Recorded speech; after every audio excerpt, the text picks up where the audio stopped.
Hello friends, मी सोनल्स किचनमध्ये तुम्हा सर्वांचं खूप खूप स्वागत. आज आपण पाहणार आहोत नाश्त्याची अशी आगळी वेगळी रेसिपी जी तुम्ही अगोदर कधी खाल्ली नसेल, कधी बनवलीही नसेल, तीही शिळ्या चपातीपासून. घरच्यांनी जर हा पदार्थ खाल्ला तर 100% तुमचं कौतुक करणारच. अशी ही आजची रेसिपी थोडीशी आंबट, गोड, तिखट आणि थोडीशी चीजी, एवढा भारी लागतो हा पदार्थ. चला तर मग याला आपण नाव देऊया गावठी पिझ्झा. फक्त आणि फक्त घरातल्या साहित्यांपासून बनणारा हा पिझ्झा. चला तर मग वाट कसली बघायची, सुरू करूया आजची रेसिपी. आपण या ठिकाणी 2 बटाटे हे शिजवून घेतले आणि त्याला किसून घेणार आहोत.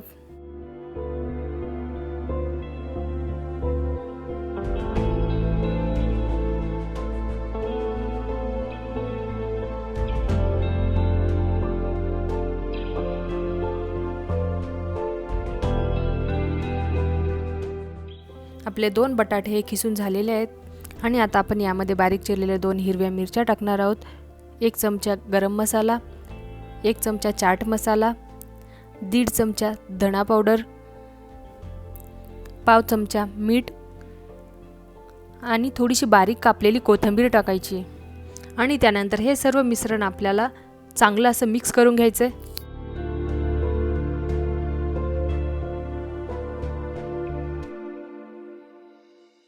हे मिश्रण चांगलं मिक्स झाल्यानंतर आपण याला असंच थोडा वेळ साईडला ठेवून देणार आहोत.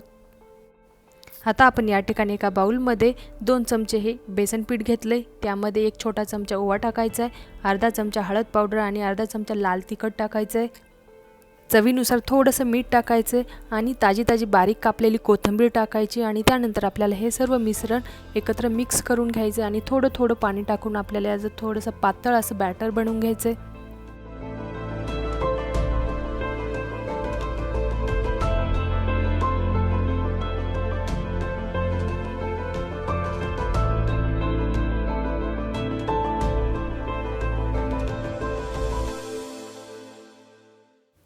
तुम्ही बघू शकता पातळ असं हे बॅटर तयार आहे आणि याची कन्सिस्टन्सी अशीच ठेवायची आहे.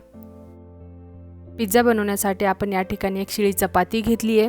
चपाती एका ताटामध्ये घेऊन आपण त्याला सर्व साईडने सॉस लावून घ्यायचा आहे. तुमच्याकडे जर चिंचेचं पाणी असेल किंवा चिंचेची चटणी असेल तर तीही तुम्ही लावू शकता.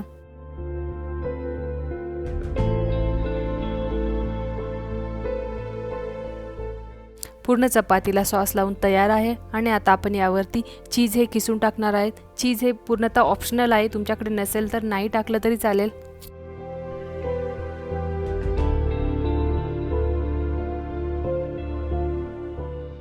चीज हे सर्व साईडने पसरल्यानंतर आपण यावरती ही बटाट्याचं मिश्रण यावरती ॲड करणार आहोत.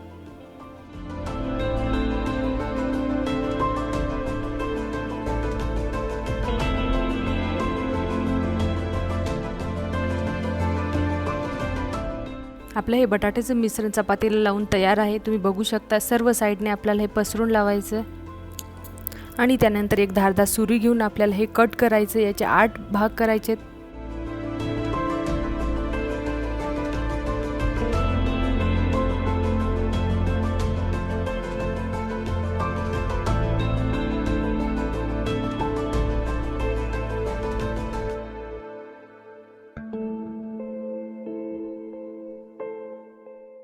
अशा प्रकारे चपातीला आपल्याला 8 पार्टमध्ये कापून घ्यायचे. एका साईडला गॅसवरती आपल्याला एक पसरट कढाई ठेवायची आणि त्यामध्ये थोडंसं तेल टाकायचं. तेल हे गरम झाल्यानंतर आपल्याला चपातीचे तुकडे यामध्ये शॅलो फ्राय करायचे. आता आपल्याला चपातीचा एक तुकडा घ्यायचा आणि त्याला या बेसन पिठामध्ये बुडवून आपल्याला तेलामध्ये तळण्यासाठी सोडायचं आहे. एका वेळी जेवढे चपातीचे तुकडे कढाईमध्ये बसतील तेवढे टाकून आपल्याला हे फ्राय करून घ्यायचे. आपल्याला अर्धा मिनिट हे एका साईडने चांगलं असं परतून घ्यायचे, जेणेकरून हे खालच्या साईडने थोडंसं क्रिस्पी होईल. आणि नंतर याला एका झाऱ्याच्या सहाय्याने आपल्याला याला पलटी करायचे. तुम्ही बघू शकता किती सुंदर असा कलर आला या तुकड्यांना. दुसऱ्या साईडने थोडंसं फ्राय करून घ्यायचं. आपल्याला खूप जास्त फ्राय नाही करायचं. दोन्ही साईडने फ्राय झाल्यानंतर आपल्याला हे तुकडे काढून एका टिश्यू पेपरवरती ठेवायचे.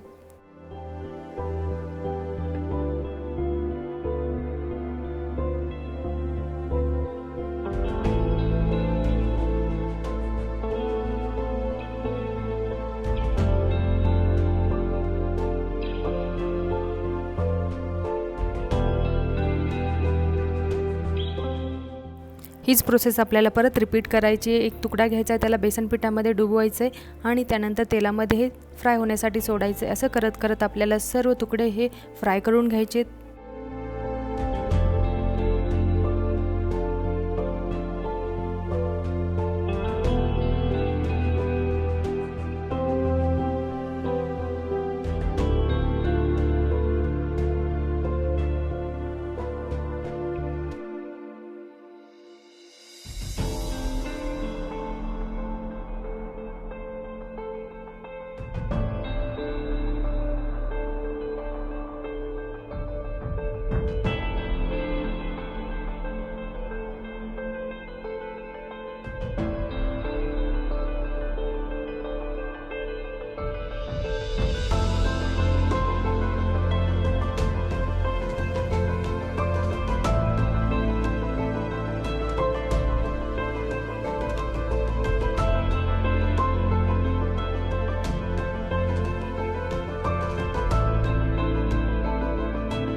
या ठिकाणी आपले सर्व तुकडे हे फ्राय करून तयार आहेत. ज्या ऑर्डरने आपण हे तुकडे तळण्यासाठी घेतले होते त्याच ऑर्डरने आपण तळल्यानंतर यांना टिश्यूवरती काढून घेतलं आहे.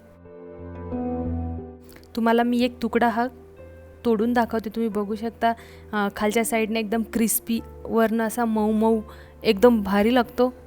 आणि हा नाश्ता गरमच खा, याला चटणी सॉसचीही गरज नाही, असंच खाऊ शकता. नक्की ट्राय करा आणि तुमचा हा साधा सोपा पिझ्झा कसा झाला होता मला कमेंटद्वारे कळवा. तर ही होती आजची आपली रेसिपी आवडल्यास लाईक, शेअर, सबस्क्राईब करायला विसरू नका आणि बेल आयकॉनवरही क्लिक करा. परत भेटूया अशाच एका नवीन रेसिपीसोबत. थँक्यू.